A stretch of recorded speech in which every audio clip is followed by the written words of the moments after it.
دنیا میں اسباب کے لائن سے فائدے اٹھانے کے لیے مخصوص شعبے، مخصوص طریقے ہیں. بقول حضرت کے کہ اگر زراعت کرو اور زراعت سے تجارت کی امید کرو تو ممکن نہیں ہے، کیونکہ زراعت سے غلے کی امید کی جائے گی. تجارت سے غلے کی امید کی جائے کہ نہیں ہو سکتا. آپ ملازمت کریں غلے کی امید کریں تو نہیں ہو سکتا، اس لیے کہ ملازمت سے تنخواہ کی امید، زراعت سے غلے کی امید، تجارت سے نفع کی امید کی جائے. اگر اس کی محنت کا میدان دوسرا ہے تو جو محنت کا میدان ہوگا اسی سے نفع کی امید کی جائے گی. جو محنت کا میدان ہوگا اس سے نفع کی امید کی جائے گی. تو جب دنیا میں انسان ایک راستے پر محنت کرے اور دوسرے راستے سے نفع کی امید کرے، یہ ممکن نہیں ہے. تو پھر یہ کیسے ممکن ہے کہ مسلمان محنت تو کرے دنیا پر اور اس کو ہدایت حاصل ہو جائے؟ محنت کرے دنیا پر اور اس کو ہدایت حاصل ہو جائے. کہ ہدایت کے حاصل کرنے کے لیے انہیں ہدایت کے حاصل کرنے کے طریقوں پر آنا پڑے گا. تو میں نے عرض کیا لوگ دین کے بارے میں یوں کہتے ہیں کہ زندگی میں دین آنا چاہیے، ہر زمانے میں اس کے طریقے الگ ہوں گے، ہر زمانے میں اس کے طریقے الگ ہوں گے. حالانکہ اللہ نے جب سے دنیا کا نظام قائم کیا اس وقت سے آج تک غلہ زمین سے ہی لیا جا رہا ہے. غلہ زمین سے ہی لیا جا رہا، نفع تجارت سے ہی لیا جا رہا، تنخواہ ملازمت سے ہی لی جا رہی. میری بات توجہ چاہے گی بہت. تنخواہ ملازمت سے ہی لی جا رہی. ان تمام شعبوں میں ابھی تک کوئی فرق نہیں آیا. تو دین کے بارے میں یہ کیسے کہا جا سکتا ہے کہ آپ کسی بھی لائن پہ محنت کریں دین حاصل ہو جائے گا؟ کہ نہیں. جس طرح کائنات کے مختلف شعبوں سے فائدے اٹھانے کے لیے مخصوص طریقے ہیں، اس طرح ہدایت کا حاصل کرنے کے لیے بھی مخصوص طریقے ہیں. مثال کے طور پر کوئی یہ کہے کہ بھئی دانت صاف رکھنے ہیں، دانت صاف رکھنے ہیں تو مسواک کیا ضروری ہے؟ برش سے بھی تو دانت صاف ہو سکتے ہیں. کہ ہاں برش سے دانت صاف ہو جائیں گے، لیکن مسواک کے جو 70 فائدے ہیں، مسواک کے جو 70 فائدے ہیں، جس میں ایک سب سے بڑا فائدہ مسواک کی وجہ سے موت پر کلمے کا یاد آ جانا ہے.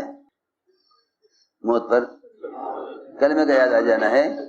اس مسواک کی سنت کے ساتھ ہی یہ وعدہ ہے. اگر آپ کسی اور طریقے سے، کسی اور ذریعے سے دانت صاف کر لیں گے تو یہ ثواب اور یہ وعدہ اور یہ فائدہ ہرگز نہیں ہوگا. کیونکہ دانت کے صاف کرنے کے لیے مسواک کا استعمال، اس پر یہ سارے فائدے ہیں. یہ میں عرض کرنا چاہتا ہوں کہ جس طرح مسواک وضو کا ایک جز ہے اور فرض اور لازم نہیں ہے، فرض اور واجب نہیں ہے، جب مسواک کے اس جز کا قیامت تک کوئی بدل نہیں ہے، جب مسواک کے اس عمل کا قیامت تک کوئی بدل نہیں ہے، مسواک ہی سنت ہے. سارے وعدے اور فائدے مسواک کے ساتھ ہیں. تو جب مسواک جو وضو کا ایک جز ہے اس کا کوئی بدل نہیں ہے، اس کا کوئی بدل نہیں ہے، آپ کوئی بھی طریقہ اختیار کر لیں دانت صاف رکھنے کے لیے، اس پر وہ اجر نہ ملے گا جو مسواک کرنے پر اجر ملے گا. کیونکہ یوں فرمایا کہ اگر کوئی شخص مسواک کر کے تلاوت کرے تو اس کے صرف مسواک کر لینے کی وجہ سے فرشتہ اس کے منہ سے منہ لگا لیتا ہے اور اصرار کرتا ہے تلاوت کرنے والے پر کہ وہ ایک آیت اور پڑھ لے، ایک آیت اور پڑھ لے. یہ وعدہ اور یہ فائدہ اس شخص کے لیے ہے، اس تلاوت کرنے والے کے لیے ہے جو مسواک کر کے تلاوت کرے. تو میں نے عرض کیا مسواک جو ایک جز ہے، مسواک جو ایک جز ہے وضو کا، اس کے بغیر بھی وضو ہو جائے گا، اس کے بغیر بھی وضو ہو جائے گا. بے شک مسواک کے ساتھ وضو کرے گا تو اجر زیادہ ہوگا، لیکن مسواک کے بغیر وضو ہو جائے گا۔ تو جو مسواک وضو کا جز نہیں ہے، لازمی جز نہیں ہے، جب اس کا کوئی بدل نہیں، تو وہ جو محنت محمد صلی اللہ علیہ وسلم امت کی ہدایت کے لیے اور طریق محنت لے کر آئے ہیں امت تک دین کے پہنچانے کے لیے اور ہدایت کے حاصل کرنے کے لیے، اس کا کوئی بدل کیسے ہو سکتا ہے؟ میں عرض کرنا چاہتا ہوں، اس کا کوئی بدل کیسے ہو سکتا ہے؟ اس کا کوئی بدل کیسے ہو سکتا ہے جب ایک وضو کے ایک جز مسواک کا قیامت تک کوئی بدل نہیں ہے؟ کہ آپ مسواک ہی کریں گے تو آپ کو مسواک پر 70 فائدے اور وعدے اور تلاوت میں فرشتے کی مدد اس وقت ملے گی جب آپ مسواک ہی کریں۔ مسلمان غیروں کے مقابلے پر سارے اعلیٰ درجے کے اعمال صبح سے شام ہو گئی، دشمن پر فتح نہ ہو، آخر اللہ کی مدد اور نصرت کیوں رکی ہوئی ہے؟ اللہ کی مدد اور نصرت کیوں رکی ہوئی ہے؟ بہت غور کیا، اعمال اعلیٰ درجے کے ہیں، نیت اعلیٰ درجے کی ہیں، پھر آخر فتح کیوں نہیں ہو رہی؟ بہت غور کیا تو یاد آیا کہ مسواک نہیں کی ہے، یاد آیا کہ مسواک نہیں کی۔ روایت میں ہے جیسے ہی مسواک کی تو مسواک کی وجہ سے سارے دشمن جتنے کفار مقابلے پر تھے وہ سب مسواک سے ڈر کر بھاگے۔ جب حضور اکرم صلی اللہ علیہ وسلم کی وضو کی لائن کے ایک مسواک کے عمل میں اتنا رعب ہے تو جو محنت حضور اکرم صلی اللہ علیہ وسلم لے کر آئے اس محنت میں کتنا رعب ہوگا،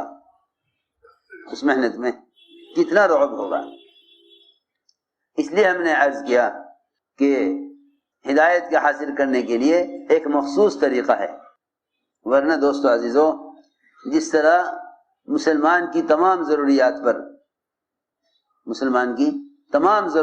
پر رواج غالب آ رہا ہے، کھانا کھانے میں، پانی پینے میں، استنجا کرنے میں، جتنی بھی ضروریات زندگی ہیں جس پر رواج غالب آ رہا ہے، اور ہر لائن کی سنت کے مقابلے میں رواج کو لوگ قبول کر رہے ہیں، سنت کو چھوڑ رہے ہیں، سنتوں کو یہ سوچ کر چھوڑتے ہیں کہ یہ اس زمانے کا طریقہ ہے، حالانکہ محمد صلی اللہ علیہ وسلم کی بعثت اپنے زمانے کے اعتبار سے نہیں ہوئی، بلکہ آپ کے طریقے وہ قیامت تک کے لیے ہیں، آپ کے طریقے قیامت تک کے لیے ہیں، آپ کے طریقے آپ کے زمانے کے لیے نہیں ہیں، آپ کے طریقے قیامت تک کے لیے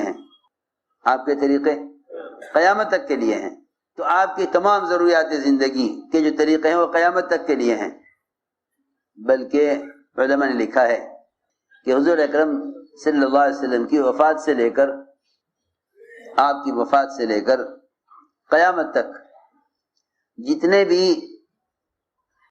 لوگوں میں خیر کے کام کیے جائیں، یتیم خانے تعمیر کرانے کے، اسپتال بنوانے کے، مختلف کاموں میں پیسہ خرچ کرنے اور مسلمانوں کی ضروریات میں،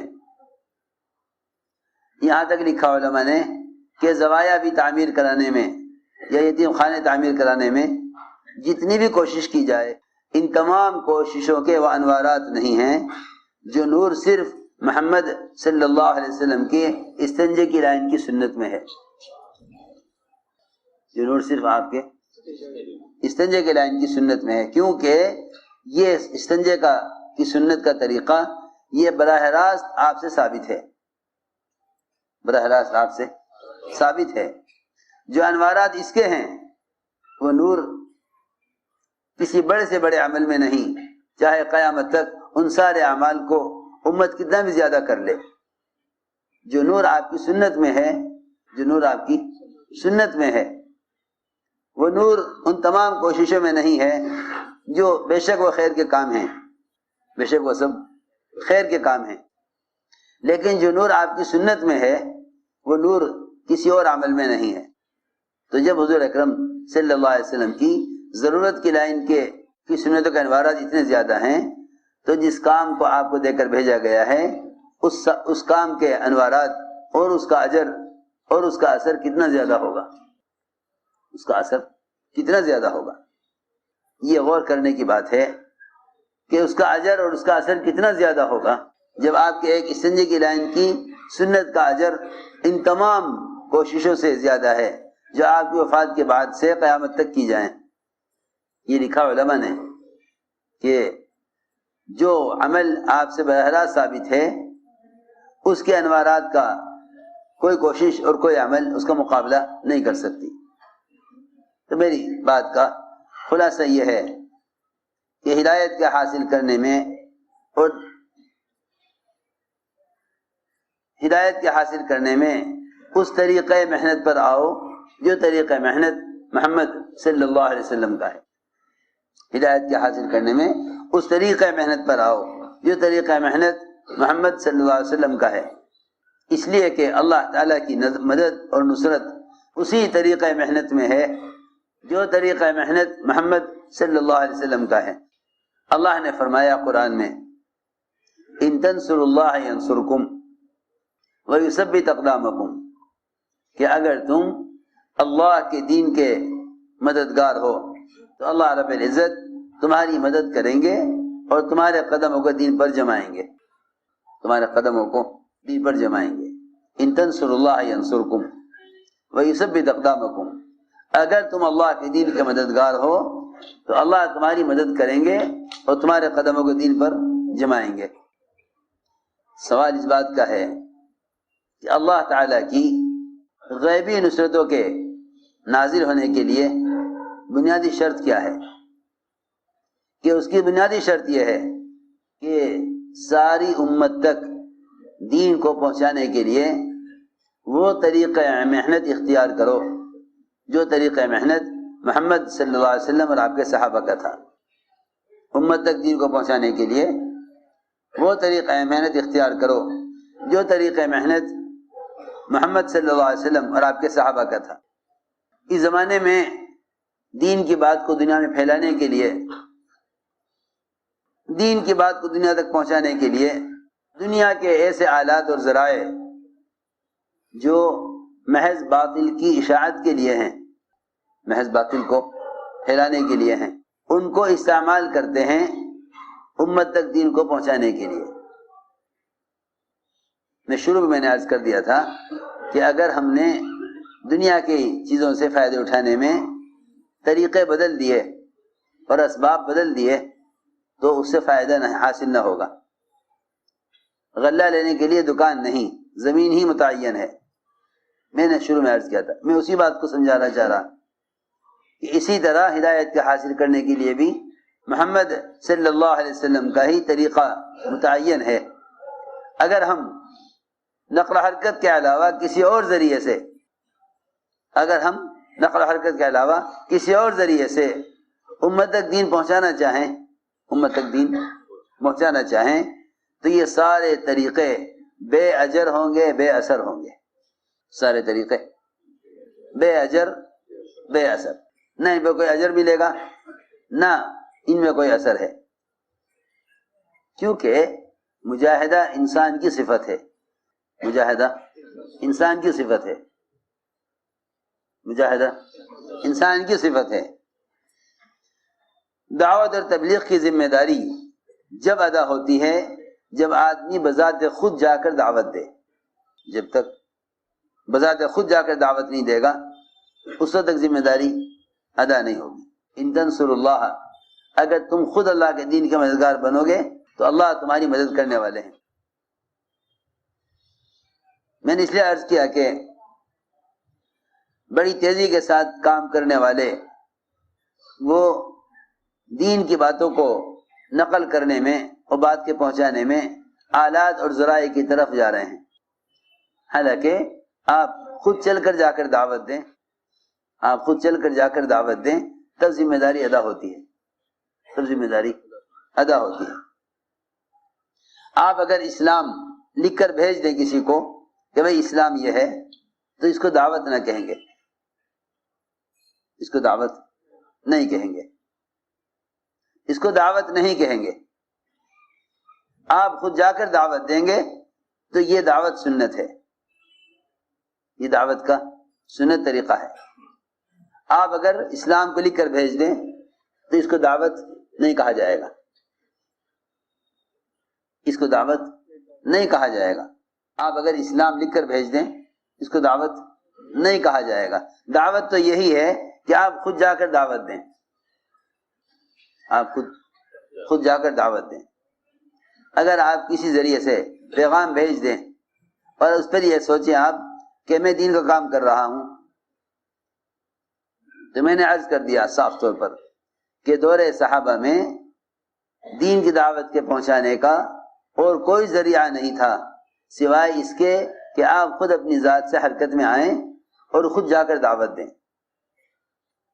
خود جا کر دعوت دیں۔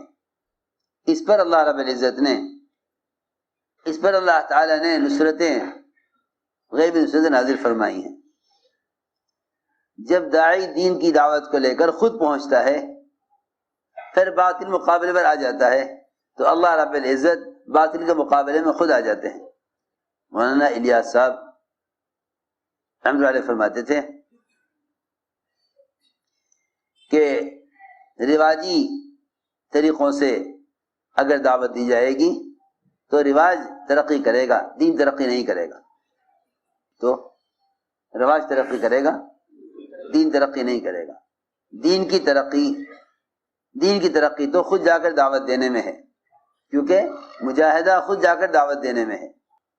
مولانا صاحب فرماتے تھے جب حق کو چلانے کے لیے باطل کا استعمال اور باطل کا سہارا لیا جاتا ہے تو اس سے باطل جلتا ہے، حق نہیں چلتا، اس سے باطل چلے گا، حق نہیں چلے گا۔ حق کے ترقی کے لیے اور حق کے قائم ہونے کے لیے اور حق پر اللہ کی مدد کے نازل ہونے کے لیے وہی طریقہ محنت ہے جو طریقہ محنت محمد صلی اللہ علیہ وسلم اور آپ کے صحابہ کا تھا، جو طریقہ محنت محمد صلی اللہ علیہ وسلم اور آپ کے صحابہ کا تھا، وہی طریقہ محنت ہدایت کا اور تربیت کا ذریعہ ہے۔ اللہ تعالیٰ کی جو مدد آئے گی وہ اس طریقہ محنت پر آئے گی جو طریقہ محمد صلی اللہ علیہ وسلم کا ہے۔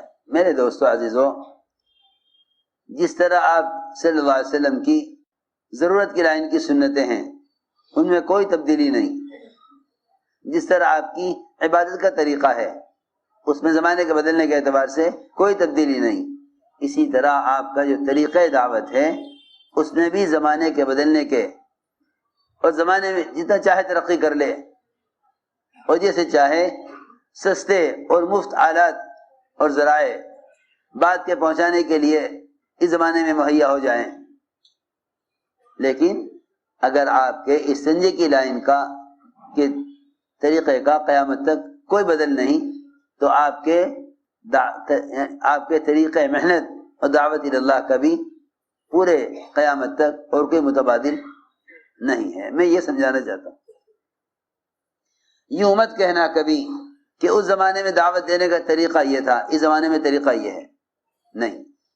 جب ایک استنجے کی لائن کی سنت کا کوئی متبادل نہیں قیامت تک اس کا کوئی متبادل نہیں، تو دعوت اللہ کا بھی کوئی متبادل نہیں ہے۔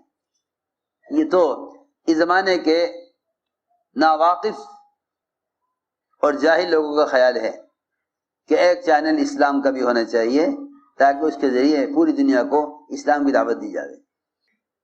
میں جو کچھ کہہ رہا بہت توجہ سے سننے کی بات ہے، کیونکہ مسلمان دین پر قائم رہ نہیں سکتا جب تک باطل کے خلاف اللہ کی مدد نہ ہو، اور اس مدد کا جو وعدہ ہے وہ اس مخصوص طریقہ جہد پر ہے جو طریقہ جہد محمد صلی اللہ علیہ وسلم اور آپ کے صحابہ کا تھا۔ اگر آپ کسی بھی ذریعے سے، عجیب بات ہے، لوگ غیروں کو ہدایت، غیروں کو دعوت دینا چاہتے ہیں غیروں کے بنائے ہوئے ذرائع سے، کیسی عجیب بات ہے۔ حالانکہ غیروں کے طریقوں سے دور رکھا گیا تھا تاکہ وہ تمہاری دعوت سے متاثر ہوں، تم انہی کے طریقے اختیار کرتے ہو ان تک دین کی دعوت کو پہنچانے کے لیے۔ اللہ تعالیٰ کی مدد اور نصرت جب آئے گی جب آپ دعوت اللہ میں نبوت کے طریقے پر آئیں۔ حضور اکرم صلی اللہ علیہ وسلم نے کسریٰ کو دعوت دی، کسریٰ کو دعوت دی، کسریٰ دعوت دی کہ آپ نے 3 آدمیوں کی جماعت بنا کر کسریٰ کی طرف بھیجا، 3 آدمیوں کی جماعت بنا کر کسریٰ کی طرف بھیجا، 3 آدمیوں کی جماعت، حالانکہ بادشاہ کو دعوت دے رہے اور سب سے بڑی بادشاہت کسریٰ کی، پرویز اس کا نام تھا، اس کو آپ نے 3 صحابہ کو بھیجا دعوت دینے کے لیے، کیونکہ بادشاہ تھا تو جماعت کے ساتھ ایک خط بھی بھیج دیا، ورنہ آپ کی دعوت دینے کا اصل طریقہ خط نہیں ہے، آپ کے دعوت دینے کا اصل طریقہ جماعت کا بھیجنا ہے۔ یہ میں عرض کرنا چاہتا ہوں کہ آپ کی دعوت دینے کا اصل طریقہ وہ خط بھیجنا نہیں بلکہ جماعت کا بھیجنا ہے۔ آپ نے جماعت 3 صحابہ کی جماعت بھیجی کسریٰ کی طرف، کسریٰ نے خط پڑھا اور پھاڑ دیا۔ آپ نے فرمایا کسریٰ نے خط نہیں پھاڑ دیا، اپنا ملک پھاڑ لیا۔ ایک خط کے پھٹنے پر پورا ملک پھٹ گیا۔ ادھر کسریٰ نے خط پھاڑا، آپ نے فرمایا کہ کسریٰ نے خط نہیں اپنا ملک پھاڑ لیا۔ کسریٰ کو اس پر غصہ آیا، کسریٰ نے یمن کے گورنر کو حکم دیا کہ جس آدمی نے ہمیں خط لکھا ہے اور ہمیں دعوت دی ہے اسلام کی طرف، اس کو گرفتار کرواؤ۔ چنانچہ روایت میں ہے کہ یمن کے گورنر بازان نے 2 آدمی بھیجے، 2 آدمی بھیجے، صرف 2۔ بھائی یہ بیچارے یثرب کے فقیر لوگ ہیں، خبر نہیں کیوں اٹھا کے مجھے خط لکھ دیا، چلو ان کو 2 آدمی بھیجو جو محمد صلی اللہ علیہ وسلم کو گرفتار کر کے لائیں۔ یہ دونوں وہاں پہنچے یمن کے گورنر کے حکم سے، دونوں وہاں پہنچے تو دونوں کانپنے لگے، دونوں کانپنے لگے۔ آپ نے فرمایا کہ کیوں گھبرا رہے ہو، کیا بات ہے، کیسے آنا ہوا؟ کہ ہم تو آپ کو گرفتار کرنے کے لیے آئے ہیں، ہم آپ کو گرفتار کرنے کے لیے آئے ہیں، بازان نے ہمیں بھیجا ہے، کسریٰ نے بازان کو حکم دیا ہے۔ آپ نے فرمایا آج رات تم آرام کرو، ہم تمہیں صبح بتلائیں گے کیا کرنا ہے، آج رات تم آرام کرو، یہاں صبح بتلائیں گے۔ آپ نے ان کو صحابہ کے حوالے کیا۔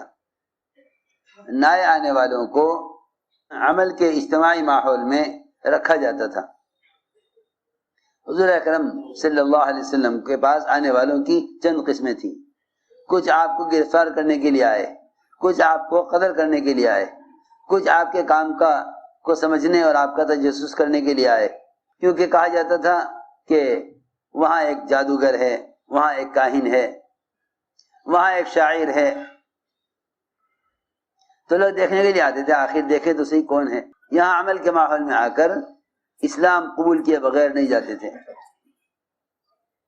آپ نے ان دونوں کو بھی فرمایا کہ انہیں ماحول میں رکھو، انہیں ماحول میں رکھو۔ اللہ کی شان، انہیں دونوں کو رات کو آرام کرایا، فرمایا صبح ہمارے پاس لاؤ ان کو۔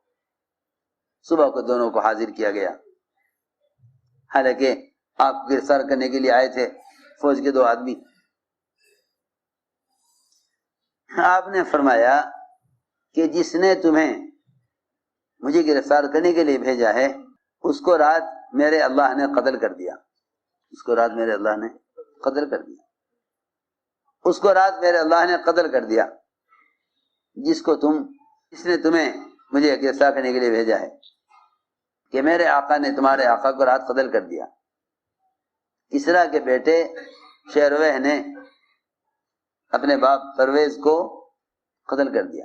یہ حیران ہو گئے کہ آدمی کیا کہہ رہا، جنہیں ہم گرفتار کرنے کے لیے آئے ہیں وہ کہہ رہے ہیں کہ جاؤ بتا دو جا کے بازان کو کہ کسرا کو رات اللہ نے قتل کر دیا، اسی وقت ان دونوں نے قلم کاغذ نکالا اور یہ ساری بات لکھی اور جا کر بازان کو خبر کی کہ وہ تو کہتے ہیں کہ اب تم کیا کرو گرفتار کر کے ہمیں، جنہوں نے گرفتار کرایا تھا اللہ نے ان کو قتل کر دیا۔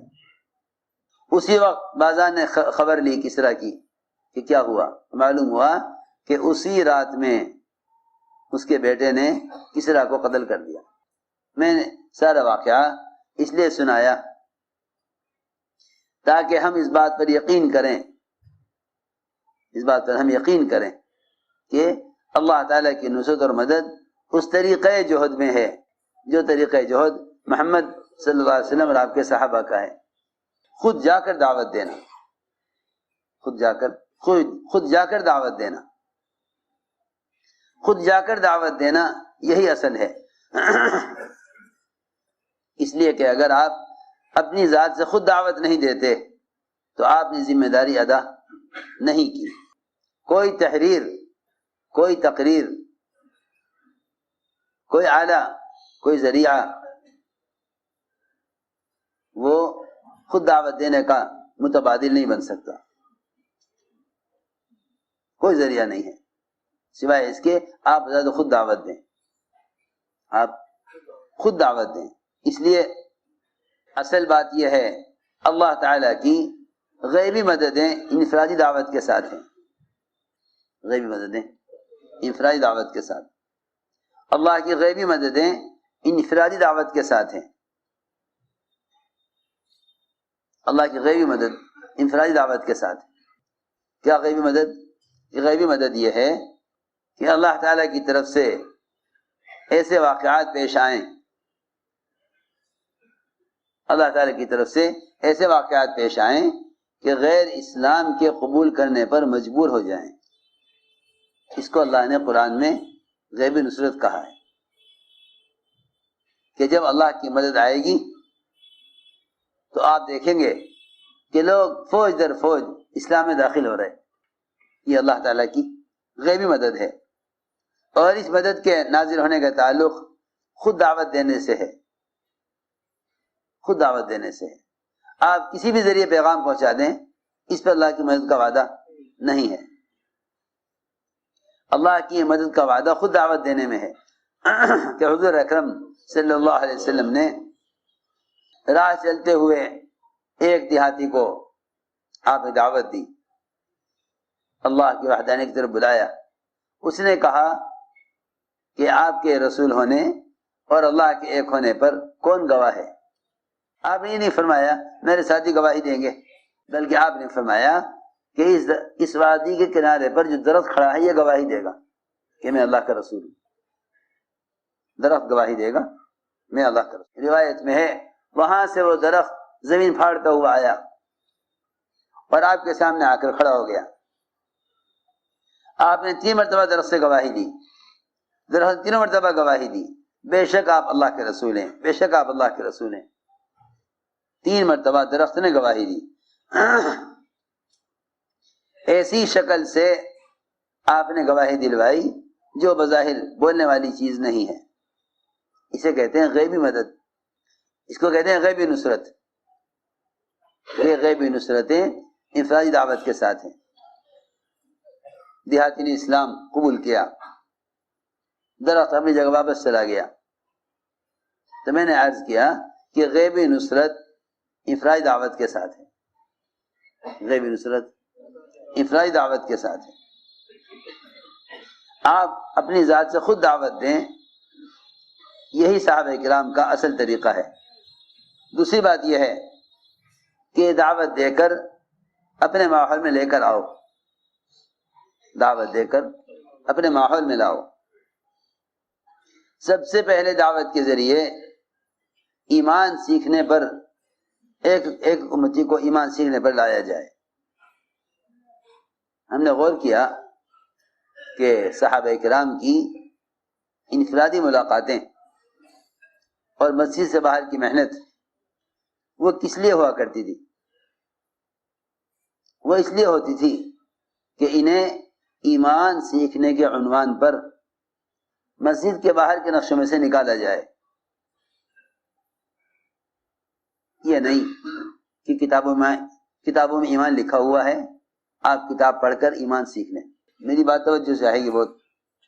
دور صحابہ میں کسی کتاب سے ایمان نہیں سکھلایا گیا، اس لیے کہ تحریر اپنے ماحول میں بڑھے گا اور ایمان اپنے ماحول سے نکل کر بنے گا۔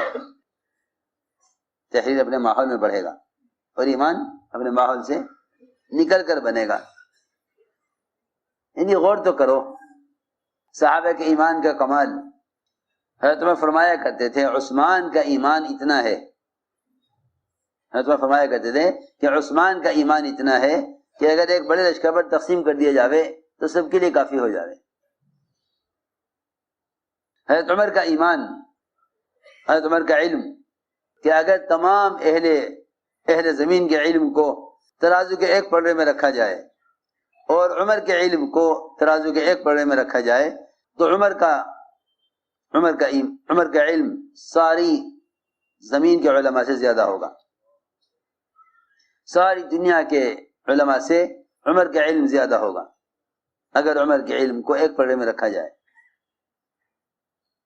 لیکن اس کے باوجود معمول یہ تھا کہ عمر رضی اللہ تعالیٰ عنہ ایک ایک کی خوشامد کرتے، ایک ایک کی خوشامد کرتے، ایک ایک کے پاس جاتے، کہتے کہ تھوڑی دیر کے لیے ہمارے ساتھ آ جاؤ، اپنے پر ایمان لائیں گے۔